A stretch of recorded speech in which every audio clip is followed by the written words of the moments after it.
Pediu, Bissoli? O deputado fala uma questão de se o Bolsonaro não se tornar inelegível. E aí a pergunta que eu faço é o seguinte: uma disputa presidencial pressupõe encarar desafios, né? Ter coragem. A gente tem expoentes, como já foi falado aqui, o Zema, o próprio Tarcísio, que poderiam liderar essa nova direita, no meu ponto de vista, até de forma mais qualificada que o próprio Bolsonaro.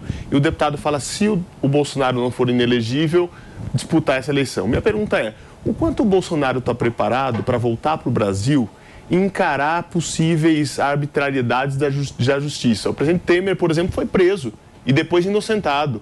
O presidente Lula, tecnicamente falando, foi preso, depois foi julgado que não era competência e virou presidente da República de novo. Ou seja, no Brasil ser preso e ser solto não é pressuposto para ser presidente da República. Talvez, infelizmente, mas é assim. Mas a pergunta é, o Bolsonaro está preparado para voltar para o Brasil e encarar a possível prisão, processo, inelegibilidade? Porque essa ida para ele aos Estados Unidos soou como uma covardia.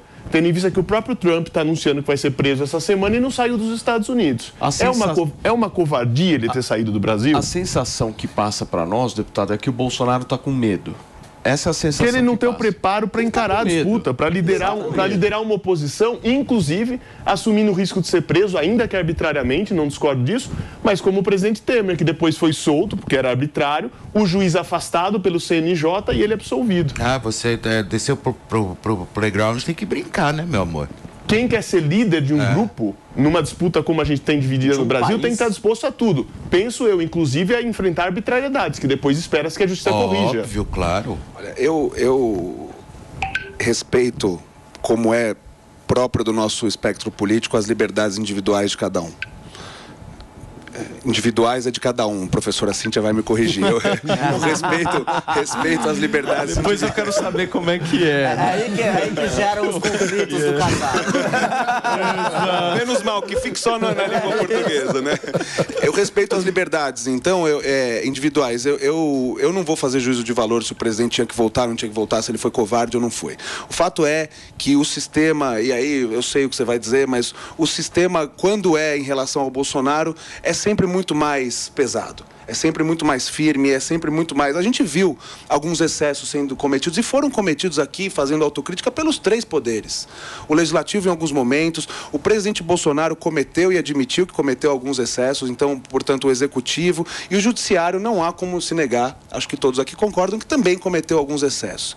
Então, me parece que o presidente quis buscar uma tranquilidade, tem a questão pessoal do descanso e tudo mais, mas quis buscar uma tranquilidade para poder estudar a situação. Eu, de fato, não sei, ele nunca me falou isso. Eu acho que essa pergunta tem que ser direcionada a ele, né? Com todo respeito, acho que essa pergunta tem que ser direcionada a ele. Eu entendo. Mas com a sua proximidade, não tenha uma... Você não tem uma indicativa de para onde pode estar indo? Não tem. E acho que a pergunta é assim, tipo de... ele tendo demonstrado essa fragilidade, será que então buscar um outro líder como o Zema, como o Tarcísio, não seria uma melhor possibilidade para encarar esse desafio futuro do que apostar numa pessoa que já se demonstrou frágil, pessoalmente falando? E sabe o que acontece, Bissoli? O presidente Bolsonaro tem vários defeitos, assim como todos nós.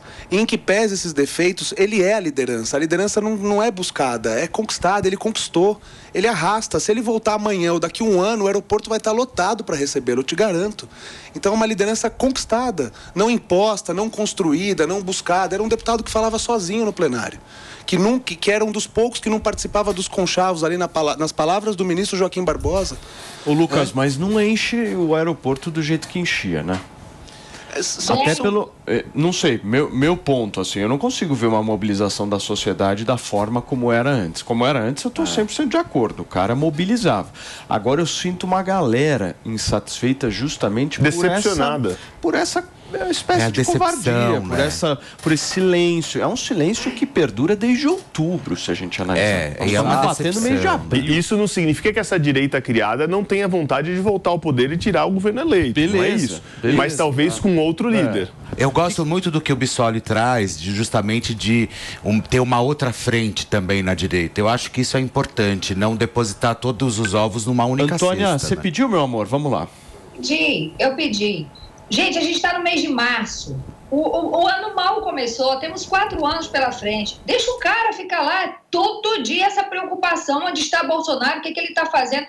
O que o Bolsonaro fez de errado já foi. Agora não interessa onde o Bolsonaro está ou deixa de estar, entendeu? Ele está fazendo a liderança dele. Se ele for para os Emirados Árabes, ele vai estar lá fazendo a liderança dele, entendeu? Ele não vem para cá porque provavelmente ele está negociando uma série de coisas que a gente desconhece. Óbvio. Tem uma coisa, ele é estrategista, ele se perde na narrativa dele, por exemplo, essa coisa de fazer silêncio, entendeu? E deixar as pessoas na porta do Congresso, achando que qualquer hora dessa ia cair um príncipe do cavalo branco, ia falar, acabou, sai fora, Lula, eu tô de volta. Isso é uma loucura que foi criada no coletivo, entendeu? Na cabeça das pessoas, daqueles mais radicais, que achavam que a qualquer hora o Bolsonaro ia aparecer e ia resolver a questão. Tanto é que acabou com esse tanto de prisão aí, um monte de gente hoje... Antônia, me permita só discordar em um ponto aqui. Eu vou discordar de você pelo seguinte: alguém que quer se colocar como líder de um grupo não pode fazer o que ele fez. Sumir, não dar declaração. O último ex-presidente que podia ter feito isso e buscado asilo em algum tipo de república totalitária era o Lula, para não responder a processo e não ter sido preso. E não fez, ficou aqui e voltou a ser presidente. Posso discordar do governo dele, posso não ser eleitor dele, mas ele cumpriu um papel para o seu eleitorado. E hoje virou herói para esse eleitorado. Agora o Bolsonaro adota uma conduta de quem não está preparado para essa disputa. De quem não entende com quem está disputando. Mas e o que tem que encarar. Quem vai dizer isso são os liderados, não somos nós aqui numa mesa redonda. São os liderados dele. E o ônus e o bônus quem vai sofrer é ele. Se ele voltar e não encher o aeroporto, o ônus é dele também.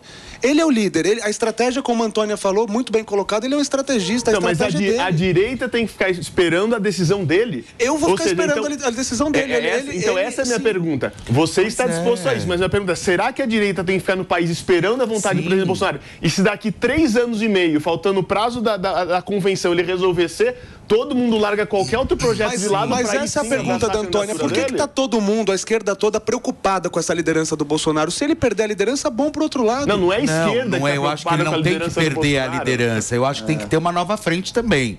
Até porque eu acho que quando ele se cala e pega as coisas dele e vai embora, ok, você não pode aguardar muita coisa. Tem que ter uma agenda de oposição. Mas eu acredito sim, ele foi o responsável, talvez, por ter levantado de novo a direita no país. Ok, isso está tudo certo. Ninguém tira o mérito dele. Ninguém tira o mérito, mas colocar ele como mito e o único salvador da pátria, aí eu acho complicado. Eu acho que tem que ter realmente uma outra frente, justamente para combater a esquerda. Mas ninguém está proibindo tá de tudo ter uma outra frente. É que não tem hoje uma nova frente, você entendeu? Você é lindo, imprime. Vai você, porque você é lindo, você imprime. Não faz mal, a gente faz a 3. Tá tudo maravilhoso, entendeu? Noivo. Cíntia, um beijo pra você, querida. Não tem uma nova frente, não tem uma nova liderança. Se aparecer amanhã, vamos usar como exemplo aqui o nome do Zema. Não tem o Zema. Tudo bem, mas se o Zema começar a arrastar multidões, nós vamos respeitar o Zema como liderança também. Ele é uma liderança local ali, mas hoje não tem uma liderança que chegue com a mesma força. Mas o Bolsonaro, com todas essas críticas, ainda é a grande liderança da direita. Posso falar um negócio pra vocês? Sabem quem é hoje a maior oposição, entre aspas, mas é uma oposição assim, sabe? Aquela oposição... Que você gosta. Não. É uma oposição que simplesmente é o que tem pra hoje, é quem tem o poder de fazer uma contraposição ao Lula. Ele tem nome e sobrenome. Arthur Lira. Esse cara hoje, pra mim, é o único cara com qualquer possibilidade que existe de se fazer uma oposição ao governo Lula. Porque com o Bolsonaro lá nos Estados Unidos, tem oposição, entendeu? O Bolsonaro tá lá, cuidando da vida dele, tirando selfie lá. Você não tem uma oposição. Até porque a gente não pode interpretar a oposição como disputa eleitoral. Se o Arthur Lira quiser mesmo causar tumulto no país, ele causa. Ele tem um molho de chaves gigantesco. Ele tem potencial para isso. Agora, ele vai querer. Este é um aumento do orçamento secreto. Esta é uma outra discussão que nós teremos. O orçamento secreto mais do que dobrou. É uma outra. Mas se ele quisesse, é o cara que eu acho que tem capital e poder ali político para fazer alguma coisa. É que na democracia o governo tem um papel e a oposição também tem um papel. Essa ideia de que, quando chegar a eleição ele vem e a direita se reúne... Isso é oportunismo. É oportunismo. E é a falta de compromisso com a construção democrática que exige uma oposição com uma agenda. Então, por exemplo, temos a crise de segurança pública absurda no Rio Grande do Norte. Cadê a agenda da oposição para lidar com esse que é um tema de segurança pública? Uma governadora do PT e o PL não apresenta uma agenda. Isso é inadmissível. Mas a oposição está sendo feita. Aí que tá. O Bolsonaro não tem. O Bolsonaro não tem. O Bolsonaro não tem mandato. O Bolsonaro não tem a caneta. A oposição dele é diferente. É uma oposição política. Sim, e está sendo feita na Câmara. Mas se você acompanhar a Câmara Federal, lá, por exemplo, que já estamos tratando de nível nacional aqui, a oposição está sendo feita. A CPI do MST, a CPMI dos dados de 8 de janeiro. Pública do Rio Grande do Norte. Mas a agenda no Rio Grande do Norte é uma questão. Depende do Lira. Mas a base bolsonarista está trabalhando para isso. A totalidade da bancada do PL na Câmara ainda assinou a CPI do dia 8. Mas a totalidade tem oposição. Mas nós sabemos que os 99 deputados do PL não são todos bolsonaristas, não são todos de oposição ferrenha ao governo. A oposição no Congresso A oposição Nacional, sabe onde está? No WhatsApp. Tá fazendo. Isso, a oposição está no WhatsApp. Não, deu uma diminuída. Está no WhatsApp, que eu fico recebendo mensagem dizendo que tem 4 clones do Lula. 4. Aí eu tenho que ler isso e falar, gente, espera um pouco, tem 4 clones do Lula. Ainda, tem Lula espalhado no Brasil inteiro. É verdade, bicho. Depois eu te mostro. E o pior é que a oposição eu tenho que ler isso e falar, pô, isso não é uma oposição inteligente. E o pior é que a oposição que está no Congresso, que tem mandato, está fazendo discursinho com peruca, discursinho infantil com peruca que atinge o público pequeno.